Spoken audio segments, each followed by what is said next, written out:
Can't believe it's been 5 years. What a ride.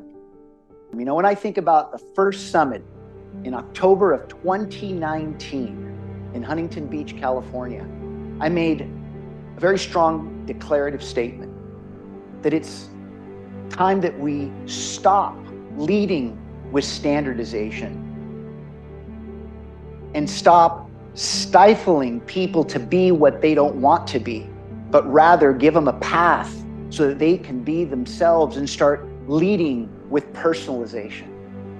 And from that summit, we started and ignited a movement to redefine leadership in a world that was much less about the business defining the individual and much more about the individual defining a process towards a shared mission. And this movement was supported by physicians, deans, and presidents, patients, students, and employees, and many in between across healthcare, corporate, and higher education. And what did we learn? That regardless of what sector or industry you're in, we're all solving for the same thing: how to best serve a much more informed and knowledgeable individual. In fact, they've already made it very clear that they expect freedom within institutional frameworks, and they want to be part of an organization that takes the time to get to know what matters to them as an individual. Now, this might sound all too soft, but I remember when I started this platform, I made sure that I partnered with a Wall Street analyst, because at the end of the day, it's all about the numbers, right? And they agree with this declaration, and they call it the individual revolution. It's that balance of power shift from traditional institutions into the hands of individuals. And RBC Markets has made the claim that this can likely be the single biggest disruptive force of the 21st century. Lack of senior leadership readiness to disruptive growth is absolutely alarming. This is signaling the fear of doing what's right from the very people we've relied upon the most.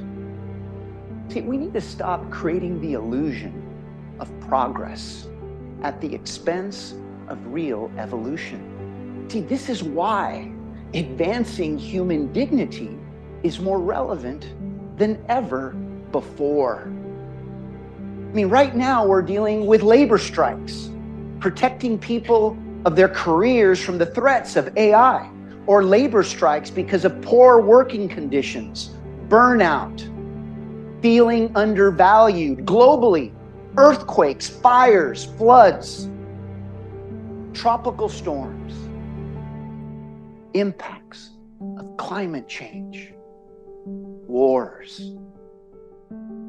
I don't need to convince you that we are dealing with the most volatile time in our lives, and the uncertainty feels overwhelming. See, threats, they're all around us. They never go away. But it's not the threats themselves that make us vulnerable. It's whether or not we're resilient or reinvention ready when those threats arise. See, that's why our summit theme is around chasing resilience. Because you can chase something that's hard to reach as if it was never intended to be caught. But you could also chase something by having a bold, definitive commitment to go after something that's really hard, but something that we all need.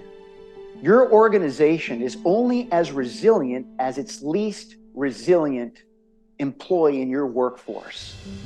See, making organizations resilient requires us to get to see and know our employees as individuals and understand not just what their resilience traits are, but whether or not the organizational systems and standards and protocols actually allow for those traits to exist.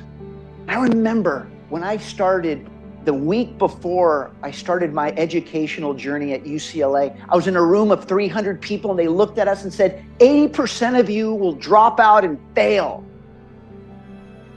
They were already preparing us for failure rather than opportunity. I was on academic probation 3 times in 2 years. I persevered. I just like to give a sense of realism in humanity right now, because the one that's right in front of you is the one that saw the opportunity because I had someone to show it to me. Perhaps you're beginning to understand why this platform was created. I've lived it. If some kid from Azusa, California can do this, anybody can.